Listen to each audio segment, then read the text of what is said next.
Direction Gurukul Khedia में आप लोग का स्वागत है। चलिए बच्चों, आज हम लोग इस वीडियो में हम लोग कुछ क्वेश्चन देखेंगे। इससे पहले भी 3 लेक्चर हमने अपलोड किया था, लगभग 40 क्वेश्चन का सेशन हुआ था तीनों लेक्चर मिला के। इस सेट में 80 क्वेश्चन है, उसके बाद मैं फिर अगला सेट लेकर आऊंगा। आज हम उसी सेट का आगे बढ़ाते हुए 40 से आगे बढ़ाते हुए क्वेश्चन को करते हैं। और आपका जो बिहार बोर्ड में क्वेश्चन पूछा जाएगा इससे बाहर नहीं आएगा, और आप इतना सतर्क होकर इसको तैयारी कीजिए ताकि आपका एक भी क्वेश्चन नहीं छूटे। चलिए हम लोग देखते हैं, बिना लंबा बात किए हुए आगे का क्वेश्चन को देखते हैं। क्वेश्चन क्या है? अपमर्जक से बनाए जाते हैं। किससे? अपमर्जक से। अपमर्जक का काम हम लोग किस में करते हैं? कपड़ा धोने में करते हैं, डिटर्जेंट का रूप में। अब पहला ऑप्शन है Surf Excel, shampoo, Surf, easy Surf, उपर्युक्त सभी। तो इसका आंसर देखो बच्चों, उपर्युक्त सभी हो जाए, क्योंकि अपमर्जक से ही हम सर्फ एक्सल को भी बनाते हैं, शैम्पू भी बनाते हैं, और क्या बनाते हैं? इजी सर्फ भी हम अपमर्जक से ही बनाते हैं। चलिए हम लोग अगला क्वेश्चन देखते हैं। अगला क्वेश्चन हम लोग का क्या है? अगला क्वेश्चन है 42 नंबर क्वेश्चन। क्वेश्चन बोला है सौर सेल में किसका उपयोग होता है? सौर सेल क्या करता है? यांत्रिक ऊर्जा को विद्युत ऊर्जा में बदलता है। इसको यांत्रिक ऊर्जा को विद्युत ऊर्जा में बदलता है। 4 ऑप्शंस दिया है। पहला ऑप्शन है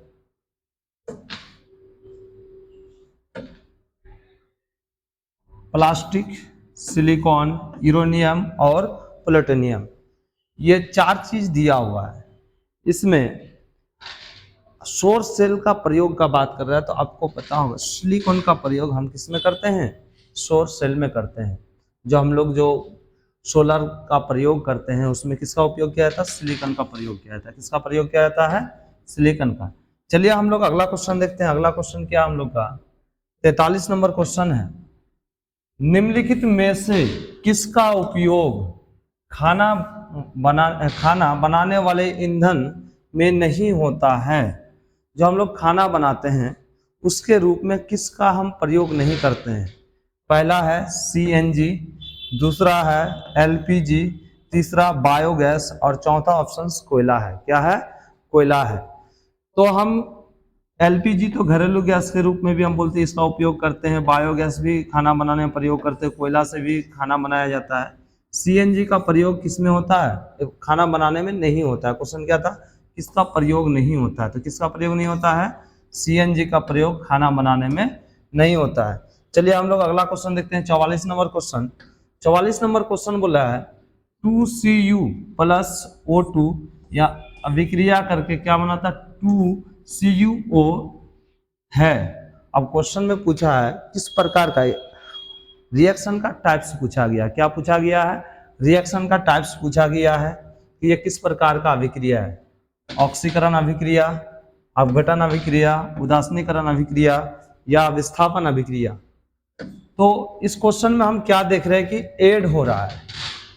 क्या हो रहा है? ऐड हो रहा है। तो यहाँ तो संयोजन अभिक्रिया दिया नहीं है। और एक चीज और देख रहे हैं, इस क्वेश्चन को देख जब रहे हैं तो यहाँ ऑक्सीजन का ह्रास हो रहा है। क्या हो रहा है? ऑक्सीजन का ह्रास हो रहा है। तो जब ऑक्सीजन का ह्रास होता है और हाइड्रोजन का योग होता है तो उसको हम क्या कहते हैं? रिडक्शन, ये अपघटन अभिक्रिया कहेंगे। क्या कहेंगे इसको? अपघटन अभिक्रिया कहेंगे। आंसर क्या हो जाएगा? B for Bombay. चलिए हम लोग अगला देखते हैं। अगला क्वेश्चन क्या हम लोग का? अगला क्वेश्चन है निम्नलिखित में कौन सा समीकरण संतुलित नहीं है? अब इसमें समीकरण का जांच करना है कि कौन सा समीकरण संतुलित नहीं है। तो हम लोग इसका जांच कर लेते हैं समीकरण का। H2 प्लस Cl2, इसमें हाइड्रोजन का संख्या A नंबर ऑप्शन में देखते हैं तो हाइड्रोजन की संख्या कितना है? 2 है। क्लोरीन की संख्या भी 2 है। जब यह अभिक्रिया करता है तो 2HCl बनता है। तो यह संतुलित अभिक्रिया हो जाएगा। क्या हो जाएगा? संतुलित अभिक्रिया। ऑप्शन नंबर बी को जब हम देखते हैं तो क्या हमारा ऑप्शन नंबर बी पीबी की संख्या कितना? 1 है।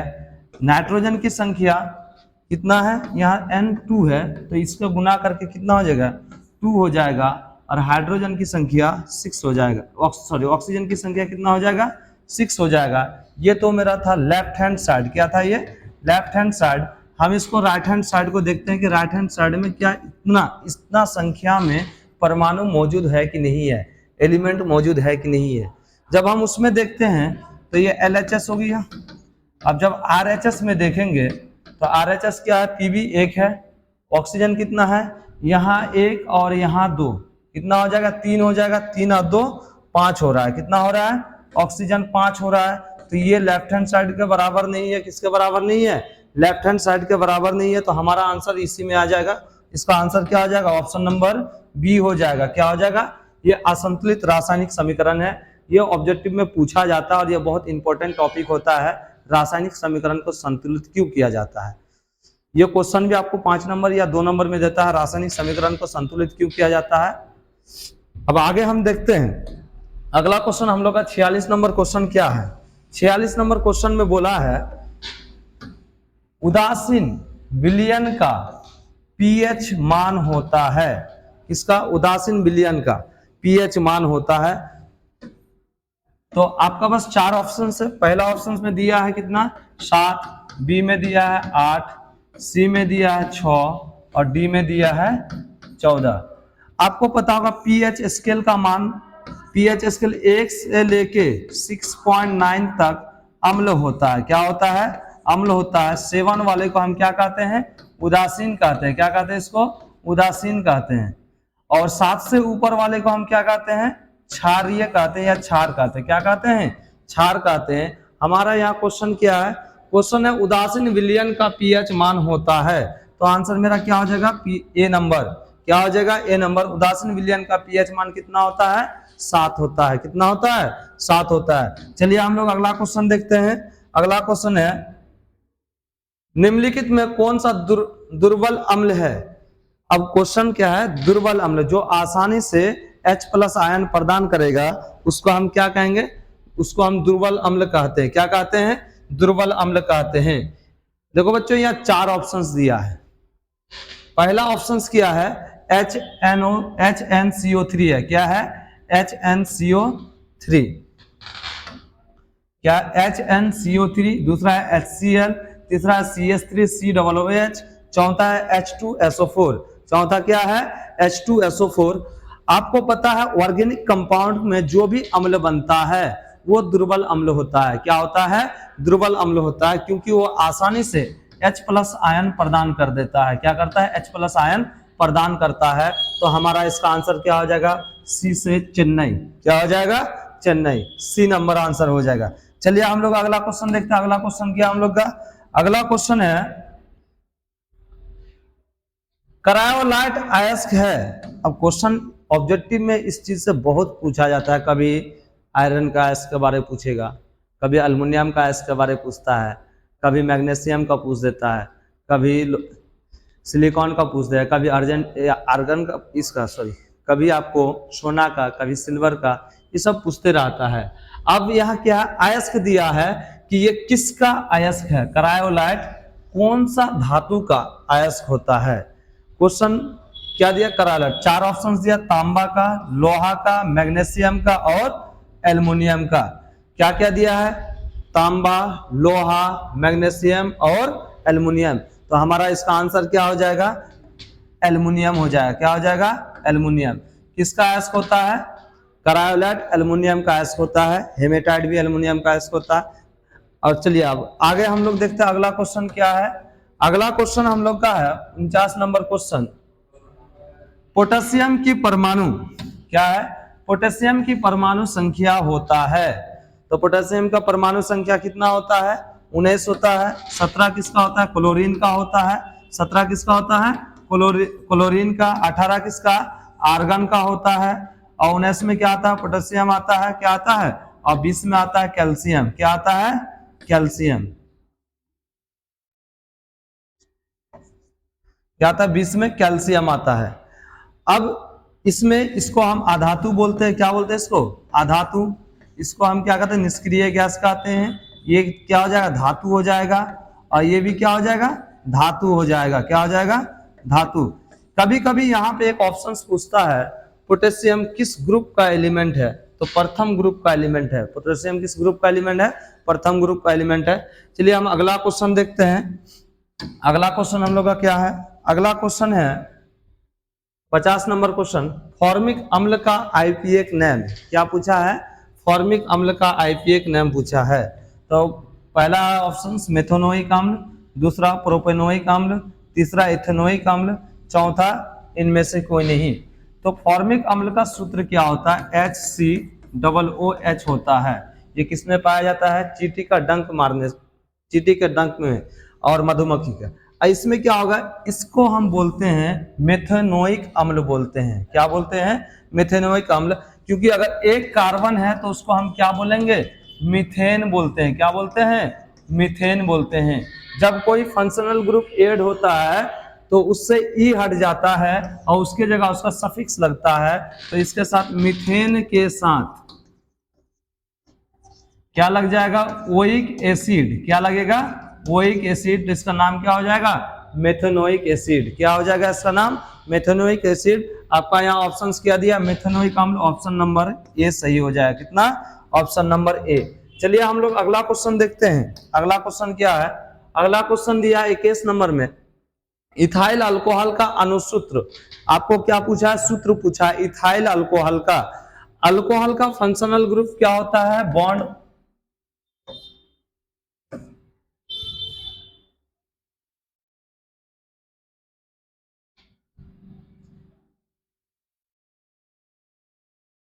अल्कोहल का फंक्शनल ग्रुप क्या होता है, बॉन्ड OH होता है। क्या होता है, अल्कोहल का फंक्शनल ग्रुप बॉन्ड OH होता है। आपका यहाँ क्या पूछा है, इथाइल अल्कोहल। आपको पता होगा अगर एक कार्बन रहता है तो उसको मिथ बोलते हैं। क्या बोलते हैं, मिथ। दो कार्बन को इथ बोलते हैं। क्या बोलते हैं, इथ बोलते हैं। तो यहाँ पे क्या है, इथाइन यानी कि इथ का बात कर रहा है। तो इसमें ANE को हटा देते हैं, ई को हटा के हम वहाँ क्या जोड़ते हैं, OH, यानी कि OH जब जोड़ते हैं तो OL लगता है, तो क्या हो जाता है, मेथनॉल हो जाता है। इसी को हम कहते हैं मिथाइल अल्कोहल। क्या कहते हैं, इसका कॉमन नेम होता है मिथाइल अल्कोहल। एक मिनट, यहाँ क्वेश्चन क्या है, क्वेश्चन थोड़ा जो है मिस्टेक हो गया है, क्वेश्चन स्विप कर गया, 41 नंबर क्वेश्चन। चलिए यहाँ क्या है, इथाइल अल्कोहल, इसका सूत्र क्या होता है, C2H5OH होता है। दो कार्बन वाले को हम क्या बोलते हैं, इथ बोलते हैं। क्या बोलते हैं, इथ बोलते हैं। और इसके साथ OH जुड़ा हुआ है, इसका नाम हो जाएगा इथेनॉल, या इसी को हम, इसका कॉमन नाम होता है CN बोलते हैं इसको। इसका कॉमन नाम होता है इथाइल अल्कोहल। या क्वेश्चन, इसका क्वेश्चन क्या है, इथाइल अल्कोहल। इसका आंसर हो जाएगा C2H5OH। क्या हो जाएगा, C2H5OH। चलिए हम लोग अगला क्वेश्चन देखते हैं। 52 नंबर क्वेश्चन क्या है,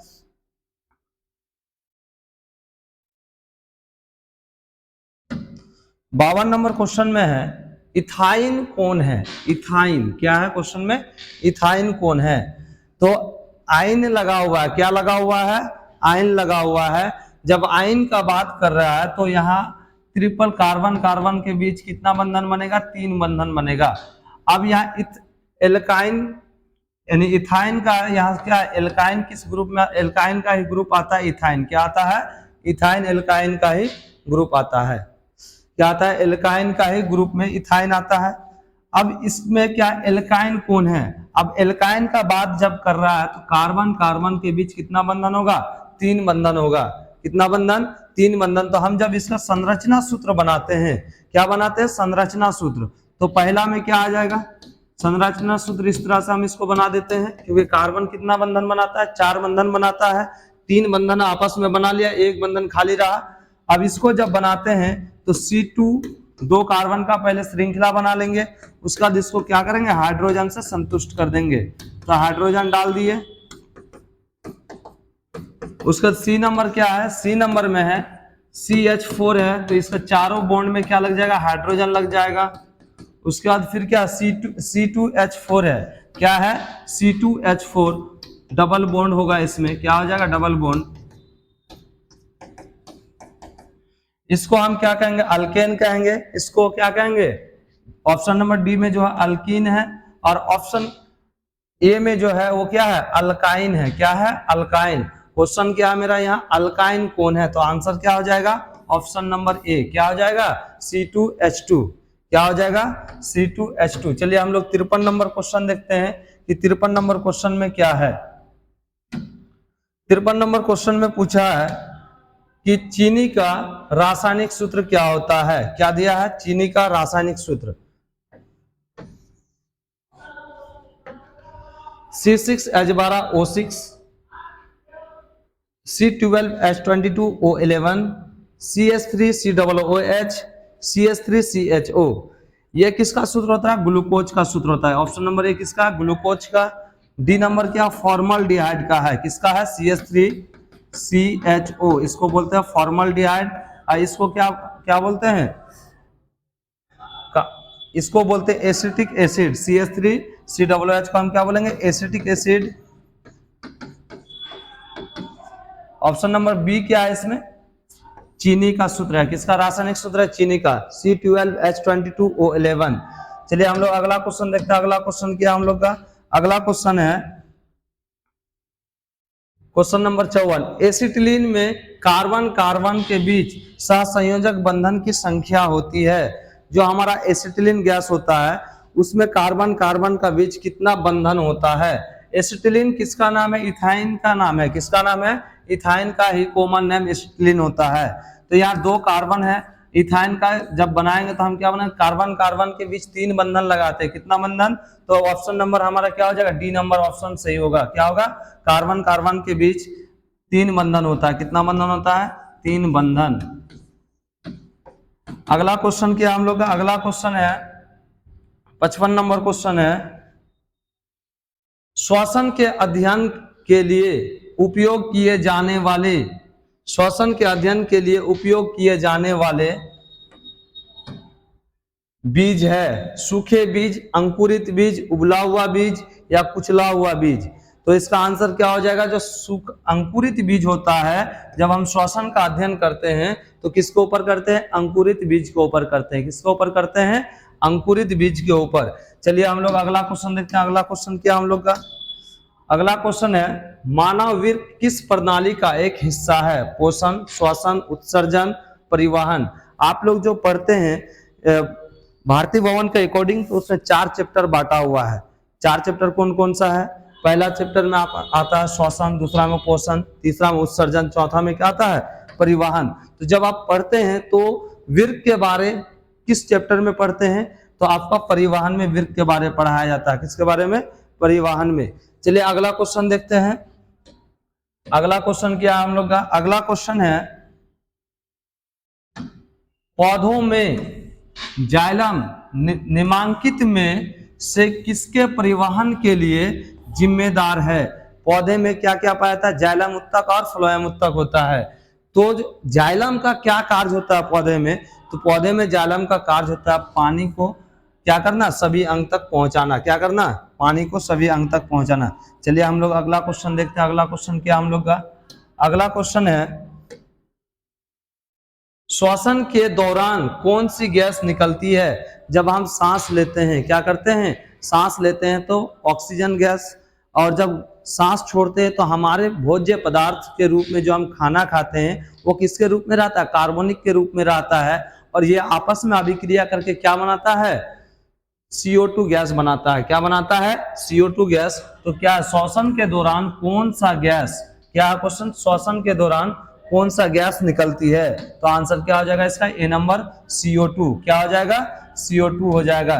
चलिए हम लोग अगला क्वेश्चन देखते हैं। अगला क्वेश्चन क्या है, 59 नंबर क्वेश्चन है फलों के पकने को निम्नलिखित में से किससे नियंत्रित किया जाता है। जब हम लोग फल पकाने के लिए प्रयोग करते हैं केमिकल का, तो किसका करते हैं, ऑक्सीजन का होता है, जिब्रेलिन का होता है, इथिलीन का होता है, या साइटोकाइनिन का होता है। तो ये क्या चारों क्या है, पादप हार्मोन है। क्या है, पादप हार्मोन। तो आंसर हम लोग का क्या हो जाएगा, इथिलीन हो जाएगा। इथिलीन फल को पकाने के लिए प्रयोग किया जाता है। किसका प्रयोग करते हैं, फल पकाने के लिए इथिलीन का प्रयोग करते हैं। चलिए हम लोग अगला क्वेश्चन देखते हैं। अगला क्वेश्चन क्या हम लोग का 60 नंबर क्वेश्चन होगा। अगला क्वेश्चन है न्यूरॉन का वह हिस्सा जहां जानकारी हासिल की जाती है। जो न्यूरॉन जो हमारे शरीर में है उसका कौन सी हिस्सा में जानकारी हासिल किया जाता है, डेंड्राइट में, तंत्रिका कक्ष में, कोशिका पिंड में, तंत्रिका आंत में। तो किसमें करते हैं, डेंड्राइट में करते हैं। किसमें करते हैं, डेंड्राइट में। चलिए आज का सेशन यहीं से हम समाप्त करते हैं। इससे आगे हम दूसरे वीडियो में कल अपलोड करेंगे। आज के इस सेशन में लगभग हम लोग 20 क्वेश्चन को किए और ये क्वेश्चन बहुत ही इंपॉर्टेंट है आपका बोर्ड एग्जाम के लिए।